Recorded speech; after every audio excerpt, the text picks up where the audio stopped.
Saludos a todos. Vamos a hablar hoy sobre la extinción, cancelación y corrección de asientos en el registro. Esta es la clase de Derecho Hipotecario y esta es la última sección correspondiendo a el módulo 15. Bienvenidos. Por inexactitud del registro se entiende todo desacuerdo que en orden a los derechos registrales existan entre aquel y la realidad extrarregistral. Para corregir las inexactitudes se rectificarán los asientos con la ley sin afectar, claro está, los derechos de terceros que hubiesen adquirido sobre el registro de la propiedad. ¿Cuáles son los temas específicos que yo quisiera tratar o que ustedes se supone que al finalizar esta lección entiendan? Primero, identificar las inexactitudes del registro y cómo se corrigen, distinguir entre los diferentes procesos de cancelación de asientos dentro del registro de la propiedad. Vamos a empezar con la rectificación de errores. El artículo 212 del Código Civil nos dice que cuando la inexactitud surja por no haber acceso al registro, alguna relación jurídica inmobiliaria, se rectificará de la siguiente forma. Primero, por la inscripción del título procedente, si esto es posible, es decir, si no hay nadie más dentro del registro, si no se afecta el derecho de nadie más, pues voy a presentar el título y se acabó. Así, de esta forma, lo que está registralmente va a corresponder con lo que está extrarregistralmente. Lo segundo, por la reanudación del tracto, es decir, que sería un error en el tracto y yo tengo los documentos entre lo que aparece en el registro y las transacciones intermedias hasta llegar a la mía, pues yo voy a presentar al registro todas las transacciones intermedias, incluyendo la mía, y se va a corregir de esa forma el registro. Y la última alternativa, si no es posible, pues es ir al tribunal a que emita una orden judicial y en este caso corrija el registro. Recuerden que es bien importante que todas las inscripciones registrales se encuentran bajo la salvaguarda de los tribunales en este caso. Cuando la inexactitud se deba su origen a la extinción de un derecho inscrito o anotado, la rectificación solamente requerirá que se cancele. Por ejemplo, si ya pagué la hipoteca, pues voy a presentar una cancelación de hipoteca y se va a cancelar dentro del registro. Si es una anotación preventiva y pasaron el término que la ley dispone para las anotaciones preventivas, pues presento simplemente una instancia solicitando que se cancele la anotación preventiva. También puede ser por error o defecto en algún asiento, será según lo que dispone este título, según lo que estamos viendo en este momento, que tiene que ver con que tengo que llevar, si tengo el título, pues corregir el título, si no tengo que llevar, si se trata de tracto, tengo que llevar los asientos intermedios y si no, tengo que ir ante el tribunal. Además, agrega que si la inexactitud debe su origen a que procede de una falsedad, nulidad o defecto del título que motivó el asiento por cualquier otra causa no especificada en lo que hablamos anteriormente, la rectificación requerirá el consentimiento del titular afectado por ella o a falta del mismo una resolución judicial. Si yo lo que estoy diciendo es, mire, es que la hipoteca, la propiedad no le pertenece a él, sino que me pertenece a mí, pues tengo que llevarlo al tribunal para que el tribunal, en este caso, determine que procede así. O si, por ejemplo, lo que estoy tratando es de modificar una hipoteca, pero mantener el rango, en este caso hicimos una modificación de hipoteca, ustedes se acordarán que los que están por debajo de esa hipoteca tienen que consentir, porque si no, se va a interpretar que la hipoteca al modificarse va a adquirir el rango de nueva presentación de la hipoteca. Por lo tanto, si voy a corregir el registro, voy a tener en cuenta si hay terceros. Y en caso de haber terceros y tratarse de una causa de acción que sea de falsedad, nulidad o defecto dentro del título, estas tres cosas, pues en este caso entonces lo que voy a hacer es pedirle el consentimiento a ese tercero que se ve afectado y en ausencia de ese consentimiento tengo que acudir al tribunal, que sería el único facultado para hacer la modificación afectando el derecho de tercero. Ahora, ese tercero evidentemente va a tener un derecho propietario que va a tener que contar con un debido proceso de ley, es decir, lo tengo que incluir como parte demandada dentro del proceso de rectificación del registro, porque va a tener derecho a que su opinión cuente y porque va a tener derecho a que se pueda determinar específicamente qué es el derecho que está afectado y pueda levantar su voz y decir en qué está opuesto o no. En los errores cometidos por el registrador y que no afecten el negocio jurídico inscrito podrán ser corregidos según disponga el reglamento. Recuerden que los registradores no pueden pasar juicio por inscripciones que hubiesen hecho anteriormente, es decir, si se le presenta el mismo documento 2 veces, el hecho de que yo hubiera inscrito de una forma ahora, no puedo venir y inscribir de la misma, o si negué y califiqué, no puedo volver a hacerlo, sino que tengo que empezar desde cero el documento, como si fuera uno completamente nuevo. Ahora, eso no quiere decir que si el registrador se dio cuenta que en una inscripción anterior, en vez de decir Pérez, puso Torres y fue un error suyo, pues no pueda corregir errores que no sean sustanciales. Aquí es donde está la mayor controversia. Porque algunos registradores han interpretado que con esa ley de inscripción automática del registro de la propiedad debería permitirse de que se pueda inscribir, se pueda corregir los errores que la ley 216 planteaba, como en algunos casos el problema de tracto.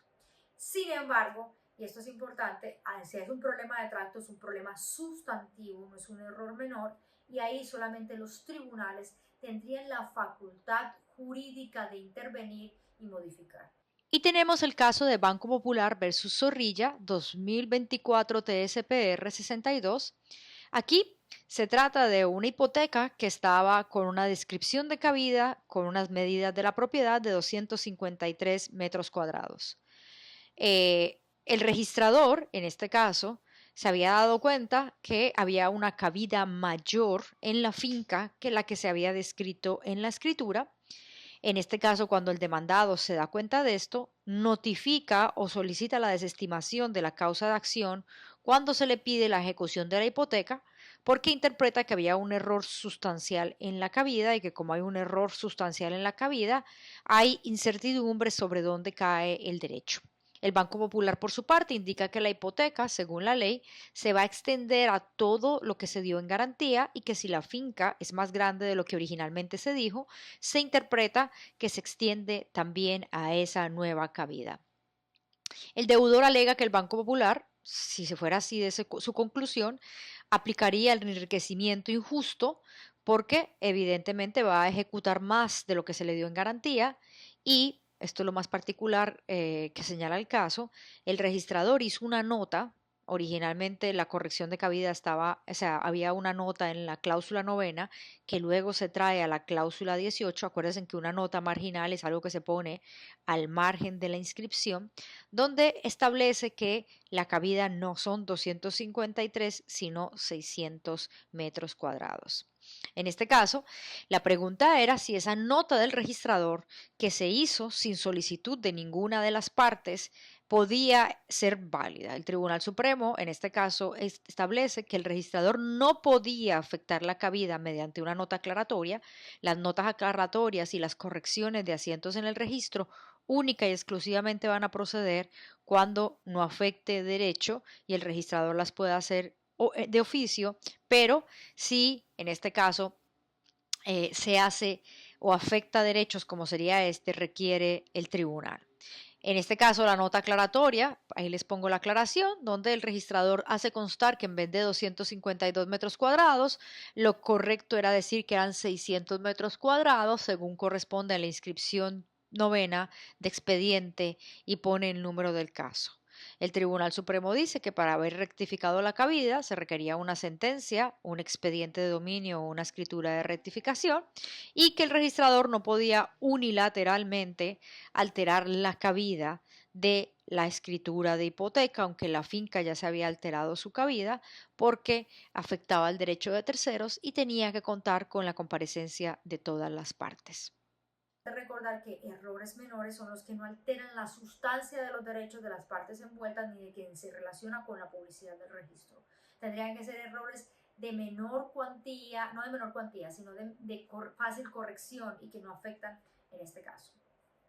Cuando la rectificación pudiera afectar derechos de titulares inscritos, se exigirá el consentimiento de estos para corregir el error o, en su ausencia, una resolución judicial ordenando la corrección del asiento. Por lo tanto, lo que yo voy a hacer es que voy a instar un proceso ante el tribunal que se llama un proceso de corrección de asiento. El registrador no es parte, solamente las partes que tengan derechos inscritos y que puedan verse afectadas por la corrección. Aquí nos encontramos con el caso de Gasolinas de Puerto Rico versus registrador. Este caso es supremamente interesante porque tiene dos vertientes. Esta es la primera y luego tiene un segundo caso. Recuerden que aquí fue que el registrador se le presentó una solicitud de cancelación de hipoteca, porque era una hipoteca a la presentación, por lo tanto se interpreta que el término de prescripción empieza a contar desde el mismo día en que se inscribe la hipoteca. El deudor hipotecario puede presentar, luego de transcurrido el término prescriptivo, la solicitud de cancelación sin consentimiento del acreedor, lo cual yo critico porque es un término prescriptivo y no de caducidad.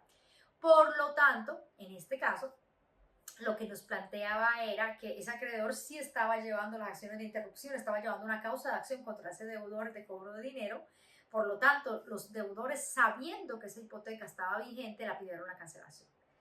Aquí entonces viene el acreedor y dice, no, ya se canceló, por favor vuelvan a inscribir. Y lo que nos dice el Tribunal Supremo es que antes de proceder con cualquier rectificación de las constancias del registro, tiene que haberse auscultado el consentimiento de los titulares que pudiesen ver afectados por la rectificación, y en defecto de este deberá el registrador, la parte que solicita la corrección, obtener una resolución judicial a tal efecto para obtener la corrección del asiento. Es decir, ese acreedor hipotecario que sabía que su hipoteca no se había declarado líquida ni vencida, o sea, que no se había prescrito porque habían presentado una acción para interrumpirla, tuvo que ir al tribunal, quien ordenó reinstalar la hipoteca, y en este caso entonces tuvo que hacer el procedimiento. En este caso, agrega el tribunal que de ordinario la efectividad de la rectificación de errores en los asientos del registro bajo este artículo ha de tener vigencia desde su realización. No obstante, aclaramos que de obtenerse el consentimiento de todos los titulares afectados por la corrección, incluyendo los titulares posteriores que confiaron en la situación que publicaba el registro. Es decir, que va a tener efecto, en este caso, desde que se realiza la corrección, y hay que tener en cuenta que los terceros que no sabían de la corrección antes de que llegara la corrección no se van a ver afectados si se trata de un tercero registral, por ejemplo. Una vez establecido cómo se corrige, vamos a ver cómo se mueren en el registro de la propiedad los asientos, cómo se extingue el asiento en este caso, y ahí se muere el registro para ellos. El artículo 201 nos dice que los asientos del registro se extinguen y pierden su vigencia por su cancelación, caducidad y conversión. Es importante estos tres conceptos que son jurídicamente la triple C. Cancelación es que se cancelan, mueren, los aniquilo, se murieron como derecho. Caducidad es que pasó el término para llevar la causa de acción y por lo tanto ese derecho caducó. Recuerden que caducidad, según el nuevo Código Civil y según la propia ley hipotecaria, surge por el simple transcurrir del tiempo y son bien limitadas las situaciones que se establecen por caducidad. Casi nada es por caducidad, casi todo es por prescripción, pero la ley sí establece ciertos derechos que caducan o ciertas situaciones que van a caducar, como por ejemplo la anotación preventiva, tienen un término que es de caducidad, incluyendo la anotación preventiva de superficie, que tiene un término que si no se presenta antes el derecho de superficie, caduca la anotación. Además de eso tenemos conversión, y recuerden que el caso de la conversión, o el único, y que nos genera esta impresionante situación, es la anotación preventiva de demanda, en la cual se convierte y puede afectar a derechos que se inscriban antes de que se convierta, pero posteriormente a que surgiera el registro, la anotación preventiva de demanda. Esta es una de las espías del Código Civil dentro de la ley hipotecaria para proteger el Código Civil y para reconocer los derechos del Código Civil. Así que esas son las tres C: caducidad, conversión y cancelación. Y en este momento se considera que ha dejado de existir el derecho desde que se extingue, o sea que ya no existe como derecho. Por lo tanto, aquí también hay un asunto de tercero registral. Si yo dentro del registro aparece extinguido este derecho, para todos los que se relacionen con el registro, ese derecho está extinguido, y si no fue así, como fue en el caso de gasolinera, si hubiese un tercero registral, no lo puedo afectar, porque para mí, yo puedo alegar buena fe, confianza en el registro, porque aparece cancelado, y del registro no surge que no estuviera cancelado. ¿Cómo se cancela el asiento? Que es el que nos faltaba, porque conversión lo vimos en anotaciones preventivas de demanda. Acabamos de ver en este caso el tema que tenía que ver con caducidad, lo hemos visto anteriormente en muchísimos elementos anteriores, sobre todo también en anotaciones preventivas de demanda, y entonces viene con la cancelación. ¿Cómo se cancela? Primero, por renuncia del que tenga derecho. Yo soy el acreedor hipotecario y renuncio a la hipoteca, pues me cancelan la hipoteca. Yo tengo un derecho de superficie, no lo quiero, pues renuncio. Por mutuo convenio entre los interesados, aquí estamos hablando de que ambas partes que pactaron en el negocio son las que renuncian, y es importante distinguir este con el anterior. El anterior es el que tiene el derecho, quien renuncia. El acreedor es quien renuncia, no el deudor y decir yo renuncio a la hipoteca y el acreedor que olvídate, no, tú no tienes derecho. O que ambas partes se pongan de acuerdo y digan que se canceló el derecho. Porque la ley disponga que ciertos tipos de derechos se cancelan en un término fijado por ley. Por lo tanto, el caso de la hipoteca unilateral, que se acuerdan que si yo le notifico mediante instancia notarial, yo le notifico al acreedor de que necesita decirme si acepta o no, y si dentro de los 2 meses de la notificación por notario que surja del registro él no ha expresado si consiente o si repudia, puedo pedir su cancelación. Pues es un término que la ley me fijó de 2 meses. Por efecto natural del contrato que motiva la inscripción, por ejemplo, el caso de la anotación preventiva de derecho de superficie, si ese contrato luego, ese derecho de superficie se construye, pasa de ser una anotación preventiva, se cancela la anotación preventiva y pasa a ser un asiento, una finca independiente de derecho de dominio. Por lo tanto, aquí la ley, por el efecto natural del derecho de superficie es que se divida la finca. Por lo tanto, mientras que es una anotación preventiva, es una misma finca, pero una vez se construye hacia arriba o hacia abajo, pues la finca se divide en 2. O por cualquiera de las causas de extinción del Código Civil del 2020. Recuerden que el Código Civil hace un listado de situaciones en las cuales se extinguen las obligaciones, como por ejemplo puede ser la permuta, como puede ser... Nos habla el artículo 1170 de la extinción de las obligaciones principales y las accesorias, y dice que extingue la obligación además del pago y el cumplimiento. Recuerden que si pago y cumplo ya se extinguió la obligación. Los medios establecidos en este título y los demás que establece la ley. La extinción de la obligación principal extinguen las obligaciones accesorias. Por ejemplo, el pago de la hipoteca extingue la garantía. La extinción de las obligaciones accesorias no extinguen la obligación principal, es decir, que por ejemplo si la obligación principal es pagar, pero hay otras obligaciones como por ejemplo pagar el CRIM, el hecho de pagar el CRIM no hace que la hipoteca deje de existir. Yo te estoy obligado a pagar la hipoteca y a pagar el CRIM. Solamente pagando la totalidad de la hipoteca es que yo dejo de estar obligado de pagar el CRIM como requisito para mantener la hipoteca vigente. Pero claro, tengo que pagar el CRIM porque es mi obligación con el Estado. Pero lo que quiero decir es que dentro de esa obligación principal, que es pagar la hipoteca, también hay obligaciones accesorias como es pagar el CRIM. El dejar de pagar el CRIM puede conllevar al incumplimiento de la obligación principal. El efecto de la cancelación es un fenómeno por el cual la inscripción deja de producir efectos más propios.